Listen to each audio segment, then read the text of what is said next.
Muito bem, a gente vai começar analisando então o nosso servidor WCF agora. A gente analisou inicialmente a camada de persistência, agora a gente vai partir para o nosso serviço propriamente dito, né? Que utiliza-se ou que beneficia-se da camada de persistência fornecida pelo NHibernate. E agora a gente vai analisar então aqueles elementos que eu tinha falado anteriormente, né? Os contratos de serviço, contratos de operação, contratos de dados e assim por diante.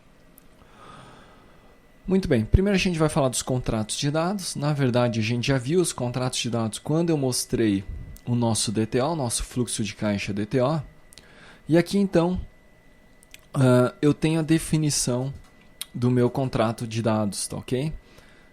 Todo contrato de dados ele tem membros de dados. Então aqui eu tenho a definição dos elementos que eu quero que sejam dos dados que serão transportados para a aplicação cliente que está chamando esse serviço.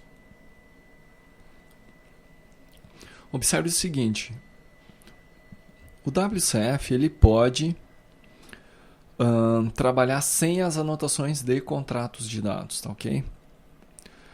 Eu posso remover essas anotações de contrato de dados e membro de dados. Caso eu faça isso, o framework, o WCF, ele vai entender que todo o meu DTO ele é uma estrutura de dados, todo ele vai ser transmitido para o cliente. No entanto, se eu adicionar as anotações, né, eu tenho que especificar cada membro que eu quero que seja reconhecido como um membro de dados. Ou seja, coloquei o data contract, obrigatoriamente eu tenho que definir quais serão os membros de dados. Porque se eu não definir quais serão os membros de dados, ele não vai aceitar, ele não vai transmitir essas propriedades para o cliente, tá ok? Por esse motivo, como está anotado, eu anotei aqui também todos os meus membros de dados que eu quero que sejam transmitidos para o cliente, tá certo? Além da anotação do data contract, nesse caso aqui dessa classe eu tenho um outro parâmetro que diz que é uma referência, tá ok? Ou seja, essa classe aqui ela pode ser referenciada dentro de uma outra classe. Com isto, eu estou dizendo que eu posso ter referências circulares.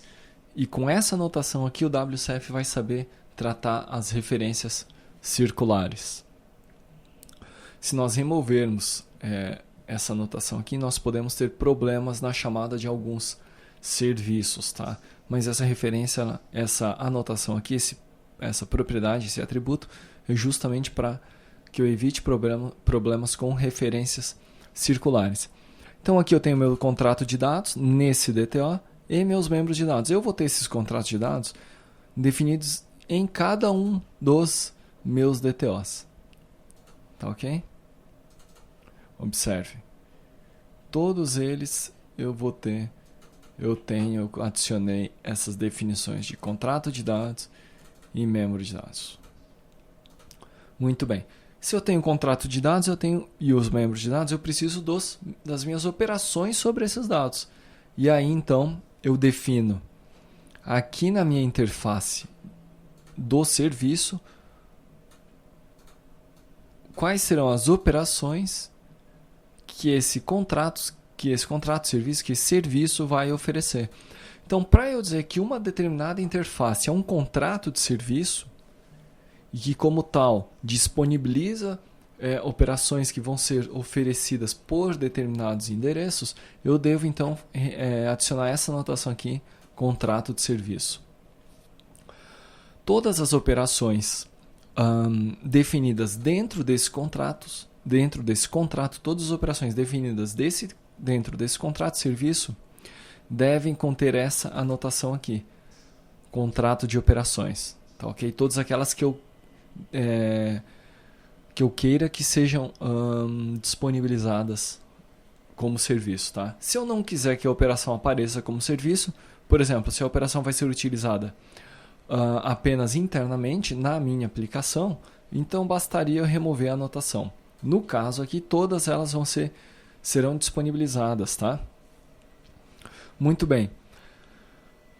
Então eu tenho uma interface, essa minha interface está anotada com um contrato de serviço, tá ok? Está decorada, né? Ou anotada. Dentro desse meu contrato de serviço eu tenho as operações, o contrato de operações, onde eu defino o que retorna, defino como chamar e qual é o parâmetro, se houver parâmetro de entrada, para cada uma dessas operações que foram definidas. Eu preciso, além disso, da implementação disso aí, né? Porque aqui eu tenho apenas a declaração destes contratos, né? Eu preciso da implementação. A implementação a gente faz numa classe de serviço que vai implementar, né, a interface em questão, tá ok? E aí eu tenho a implementação de cada um destes métodos que foram definidos na minha interface, tá ok? E que na verdade são os meus serviços. Muito bem. Grosso modo é isso aí que torna o WCF possível, tá? São essas anotações, né? Obviamente que tem muito mais coisa sobre o WCF que eu não vou abordar aqui nesse curso. A gente vai ver aqui uma pequena parte, mas que, conforme eu disse anteriormente, a gente tem um material especificamente sobre Web Services com C#. E dentro desse material a gente aborda assuntos avançados como segurança, controle de transações e assim por diante. Obviamente que também vem mais detalhes, questões relativas à definição de contrato, de serviço, de dados e operações e assim por diante. Muito bem, então continuando, então, depois dessa visão geral do WCF, então a gente sabe que o WCF é dependente destas anotações, né, de contrato de serviço, de operação, de dados, contrato de dados e membro de dados. A gente vai partir para a análise do nosso serviço, que vai buscar os pagamentos ou as saídas que vão compor o nosso movimento do nosso fluxo de caixa, tá ok? Muito bem, e para isso então eu tenho aqui um método, que é o método select lançamentos a pagar, que recebe dois parâmetros, data de início e data de fim. Então, qual que é o objetivo desse método aqui? É buscar todos os lançamentos que sejam correspondentes ao que tenha acontecido em um determinado período, tá ok? E eu vou executar aqui o nosso serviço para que eu mostre como que funciona, tá?